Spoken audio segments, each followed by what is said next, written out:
Sir दूसरी बात ये है कि पृथ्वी मिसाइल जो है अग्नि 5 है या धनुष है, प्रहार है, ऐसी कई मिसाइलों में आपने बहुत महत्वपूर्ण योगदान दिया है। अगर हम भारत की मिसाइल डिफेंस सिस्टम या मिसाइल डिफेंस प्रोग्राम के बारे में बात करें अभी, तो किस दिशा में अभी आगे बढ़ रहा है? क्योंकि अभी इंडिजिनस प्रोडक्शंस भी काफ़ी हो रहे हैं। रिसेंटली अगर ऑपरेशन सिंदूर की भी अगर बात की जाए, तो वो भी काफ़ी महत्वपूर्ण ऑपरेशन रहा। तो इसके बारे में आपका क्या ख़्याल है? देखिए, हमारी जो मिसाइल की क्षमता है, integrated guided missiles defence programme की वजह से पूरी तरह उभर के आई है।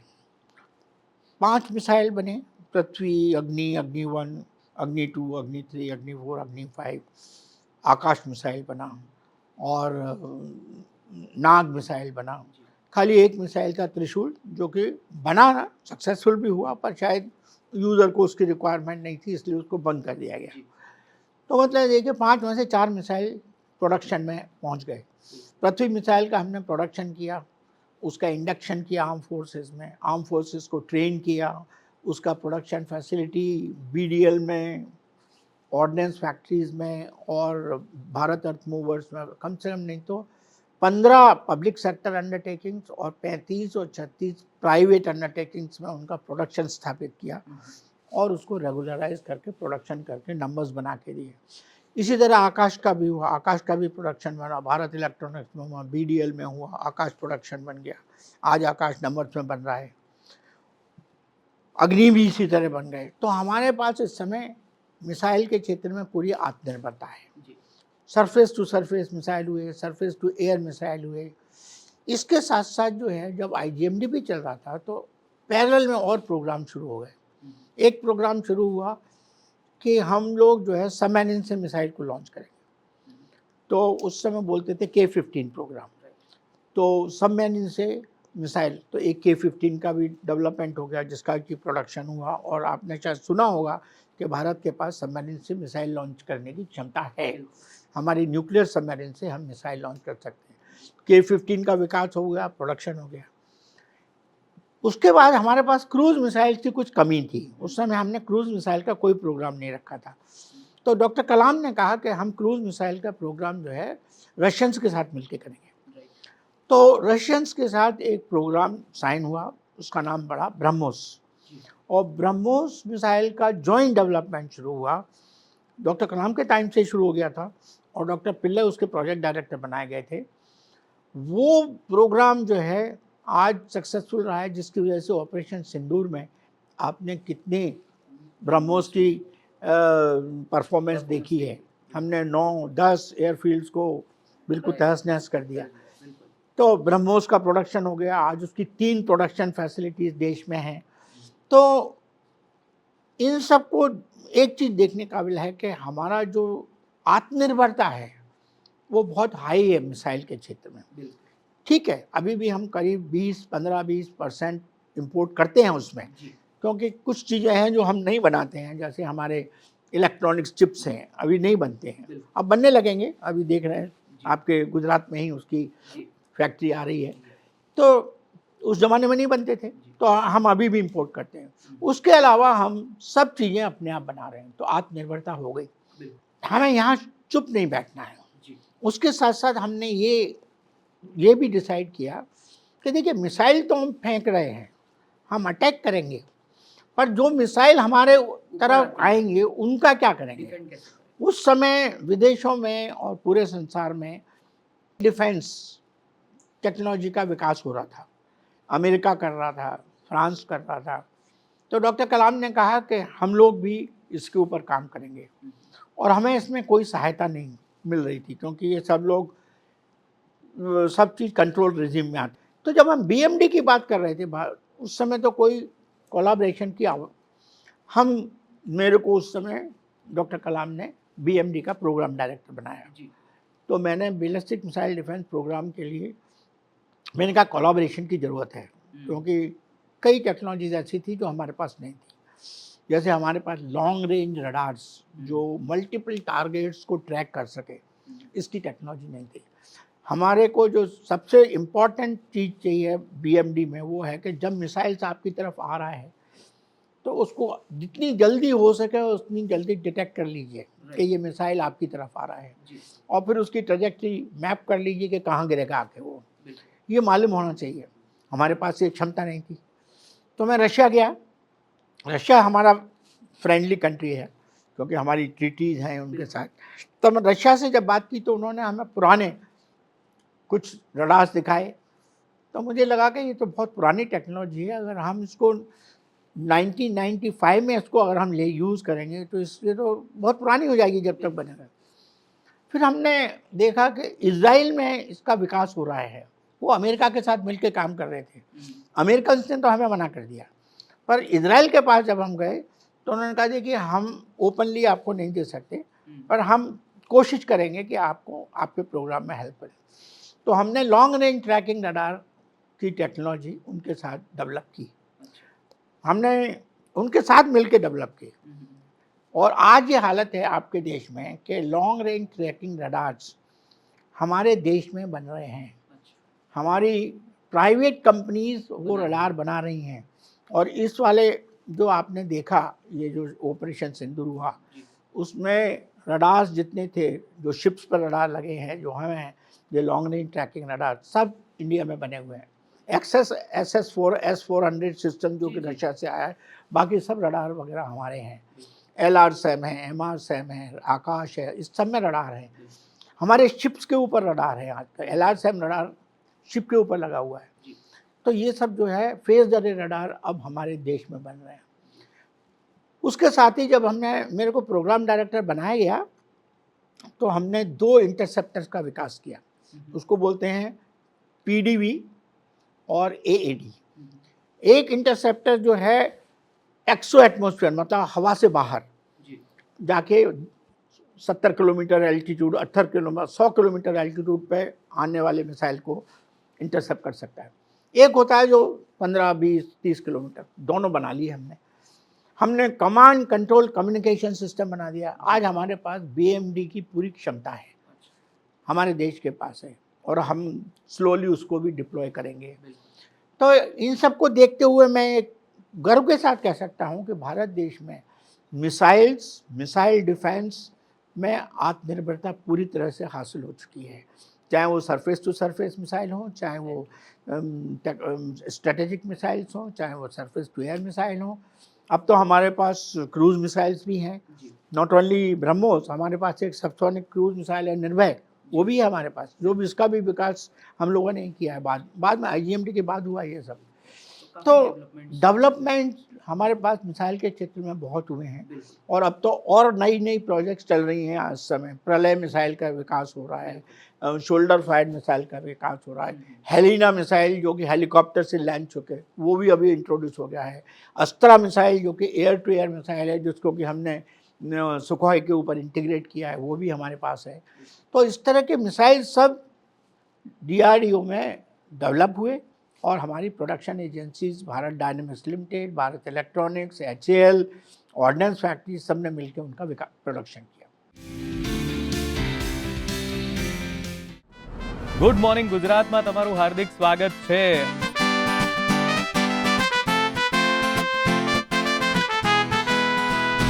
અત્યારે 1 કલાક પ્રેક્ટિસ કરવામાં એવું લાગે કે અરે બાપરે 1 કલાક કરવો પડશે, કારણ કે એટલા બધા ડિસ્ટ્રેક્શન્સ હોય છે.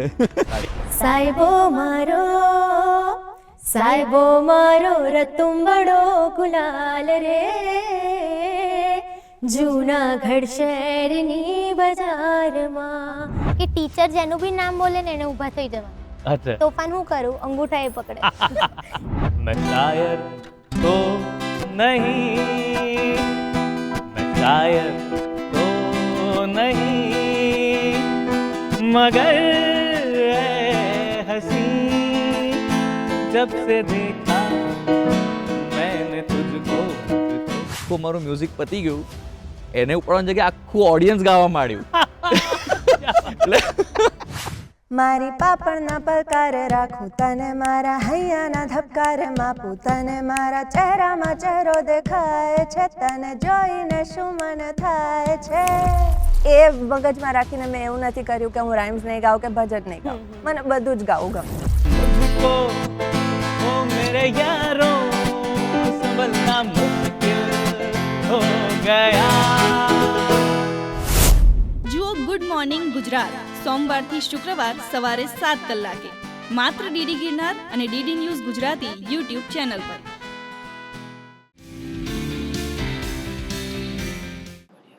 तो एक तरह से बोल सकते हैं कि भारत पूर्ण रूप से आत्मनिर्भर बनने की दिशा में आगे में बढ़ रहा है. बिल्कुल। अंत में मेरे 2-3 सवाल है. एक तो प्रधानमंत्री जी की जो जीरो टॉलरेंस टेररिज्म के खिलाफ की जो नीति है, जो प्रधानमंत्री नरेंद्र मोदी जी ने इस बार भी ये सभी देश ने महसूस किया, पूरे विश्व ने महसूस किया, उसके बारे में आप क्या कहेंगे?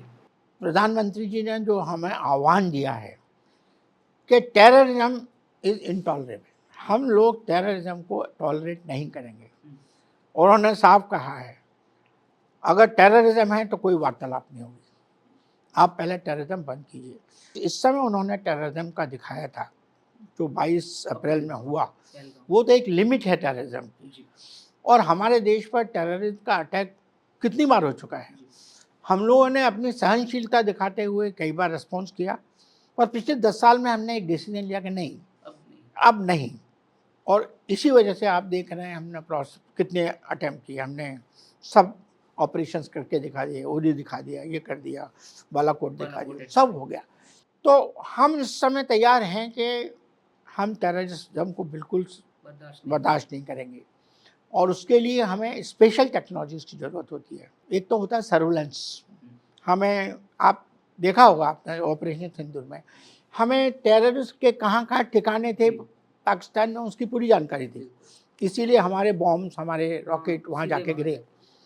हमने कोई उनकी सिविलियन बिल्डिंग को तबाह नहीं किया, हमने कोई सिविलियन एरिया को तबाह नहीं, हमने खाली टेररिज्म के जितने गढ़ हैं उनको ख़त्म किया. बाद में हमने उन जगहों मिलिट्री एस्टेब्लिशमेंट को जगह किया जहाँ से वो टेररिस्ट को सपोर्ट करते थे, एयरफोर्स बेस, तो हमने एयरफोर्स. तो ये बात बिल्कुल सही है कि हम टेररिज्म को नहीं सहन करेंगे और मैं उससे पूरी तरह सहमत हूँ. हमें उन टेक्नोलॉजीज़ का विकास करना चाहिए. जैसे अब हमें चाहिए कि आने वाले वारफेयर के लिए ड्रोन्स का उपयोग बहुत होगा. हमें ड्रोन्स का, हमने इस बार अपने ड्रोन्स यूज़ किए, पर हमें ड्रोन्स को और आगे बढ़ाना है. स्मार्ट ड्रोन्स बनाने हैं जो ड्रोन एक दूसरे से हवा में बात कर सके. जैसे 2 हवाई जहाज आपस में बात करते हैं जब उड़ते हैं, तो ड्रोन्स भी आपस में बात कर सकें और एक दूसरे से इंफॉर्मेशन एक्सचेंज करके वारफेयर में पार्टिसिपेट कर सकें. बिना पायलट के हम लोग वारफेयर करेंगे. हम लोगों ने लाइन ऑफ कंट्रोल क्रॉस नहीं किया, पर हम ड्रोन्स उनके क्षेत्र में भेज सकते हैं जैसे उन्होंने अपने क्षेत्र में भेजे थे. हमारा एंटी ड्रोन सिस्टम इस समय बहुत अच्छा काम किया. आपने देखा 400 के करीब ड्रोन्स आए और हमने उनको सबको ख़त्म कर दिया. तो हमें उसको और आगे बढ़ाना है.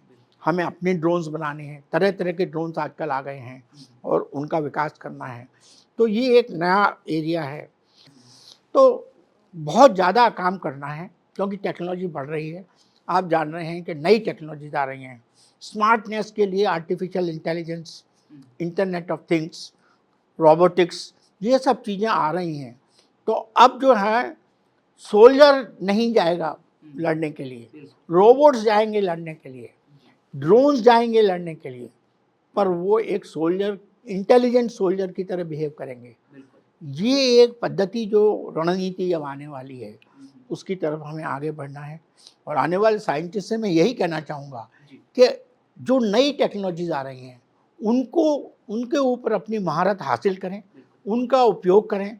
और स्टार्टअप कंपनीज जितनी हो सकती हैं, जैसे स्पेस में अभी आई, इसी तरह डिफेंस में भी स्टार्टअप कंपनीज आएँ और नए नए प्रयोग करके नए नए वेपन्स का विकास करें जिससे देश आत्मनिर्भर हो सके. जी, बहुत बढ़िया सर, आपने काफ़ी अच्छा विचार रखा है. अंत में नीति आयोग के आप सदस्य हैं और 2047 में जब विकसित भारत का जो प्रधानमंत्री श्री नरेंद्र मोदी जी का संकल्प है, उसको साकार करने के लिए पूरे देश को और नीति आयोग किस दिशा में आगे बढ़ना चाहिए?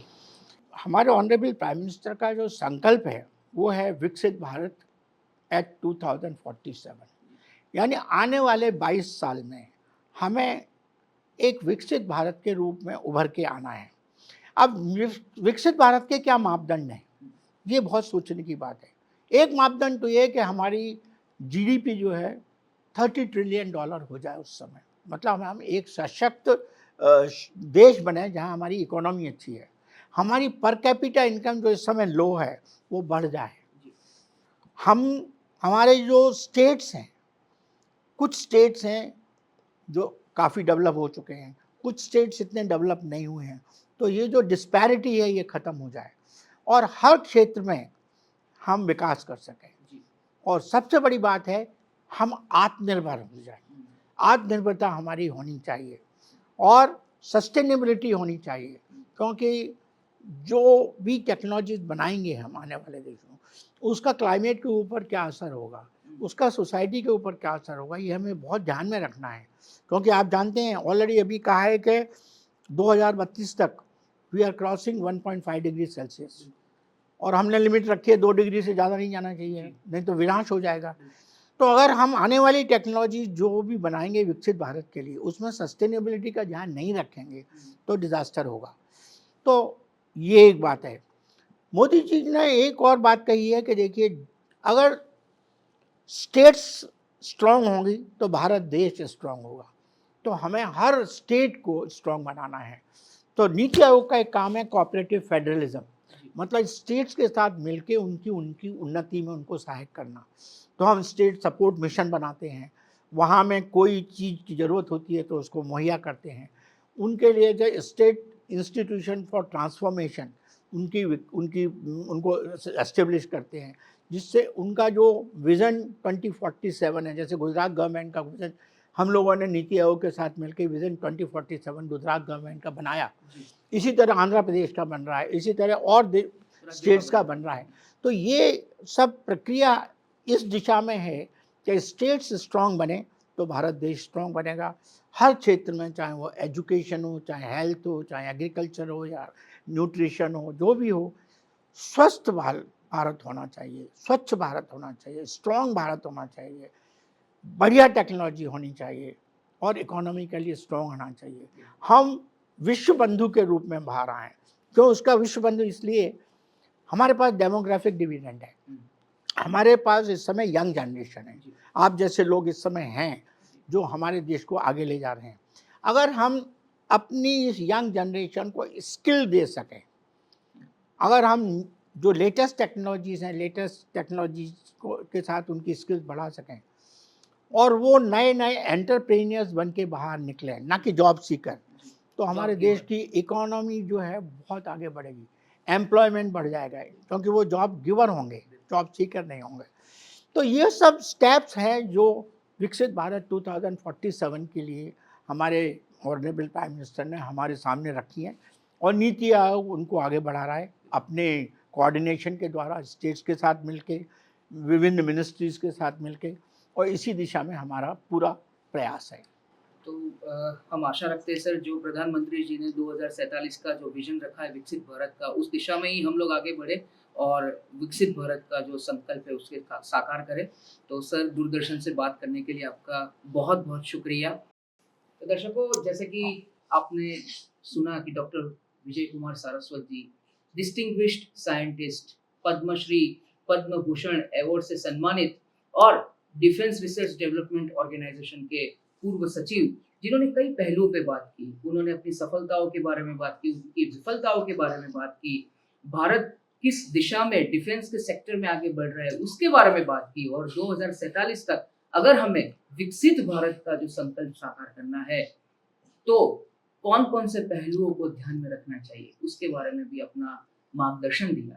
तो इस विचार के साथ अंत में सिर्फ इतना ही कहूँगा, जब डॉक्टर विजय कुमार सारस्वत जी जैसे लोग महान विज्ञानी हमारे देश में है, तो युवा साइंटिस्ट के लिए भी हम एक संदेश दें कि मंजिलें उन्हीं को मिलती है जिनके सपनों में जान होती है, सिर्फ पंख होने से कुछ नहीं होता, हौसलों से उड़ान होती है। इस विचार के साथ इस कार्यक्रम में इतना ही। नमस्कार।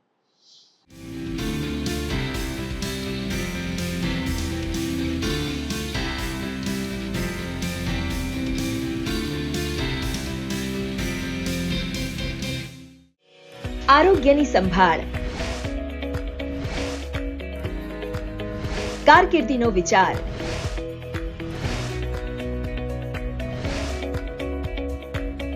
પ્રકૃતિનું સંરક્ષણ,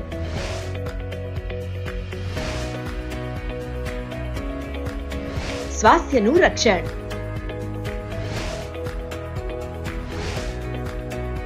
ખુશીથી જીવન.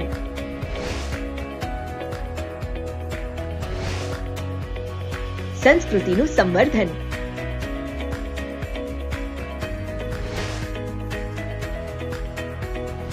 તમારા જીવનને સ્પર્શે તેવા વિષય પર ચર્ચા.